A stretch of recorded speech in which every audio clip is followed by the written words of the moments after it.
Hello बच्चों, जो आपको क्वेश्चन दिया गया है पहले हमको समझेंगे।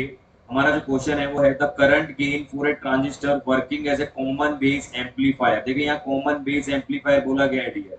कॉमन बेस एम्पलीफायर जो है हम बोल सकते हैं कॉमन बेस ट्रांजिस्टर की तरह काम कर रहा है। और इसका जो हमें करंट गेन दिया गया है बेटा वो दिया गया है 0.96। ओके डियर, ये हमें वैल्यू दी गई है। इफ द इमीटर करंट, तो यहाँ हमें क्या दिया गया है, डेल्टा आई ई, ये हमें दिया गया कितना है बेटा 7.2 मिली एम्पियर। ठीक है, अभी मैं इसे मिली एम्पियर से एम्पियर में चेंज नहीं कर रहा हूँ क्योंकि हमें आंसर जो पूछा गया है उसका ऑर्डर भी मिली का है, तो इसलिए हम आंसर भी मिली में कैलकुलेट करेंगे। दैट्स व्हाई मैं यहाँ इसको चेंज नहीं कर रहा हूँ। अब देखिए डियर यहाँ पे क्या होगा जब इसको सॉल्व करेंगे।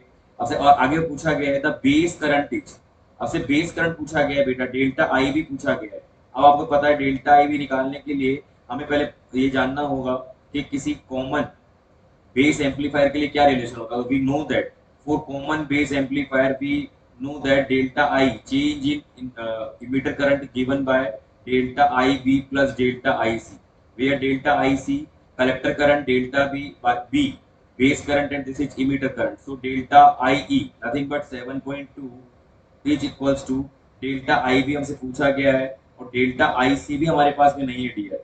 अगर मुझे डेल्टा आई सी का वैल्यू अगर मिल जाए तो मैं कैलकुलेशन कर सकता हूँ। तो हमें डेल्टा आई सी का वैल्यू कैलकुलेट करने के लिए डायरेक्ट डाटा दिया गया है, यहाँ अल्फा का वैल्यू दिया गया है।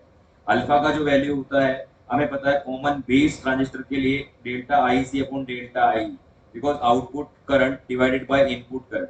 तो अल्फा कितना है दिया, अल्फा दिया गया है 0.96 is equals to zero. Delta I से हमें कैलकुलेट करना है एंड डेल्टा आई ई, जो डेल्टा आई से हमें कैलकुलेट करना है, डेल्टा आई का जो वैल्यू दिया गया है बेटा, मीटर करंट दिया गया है 7.2।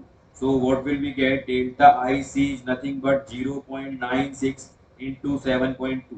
ये हमारे पास में वैल्यू आ गई मिली एम्पियर में।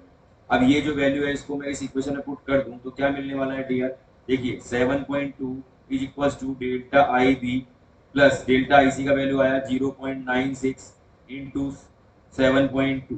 Okay, so what will be get, क्या मिल जाएगा डियर हमको यहाँ से में क्या मिल जाएगा, देखिए 7.2 minus 0.96 into 7.2 is equals to delta I B.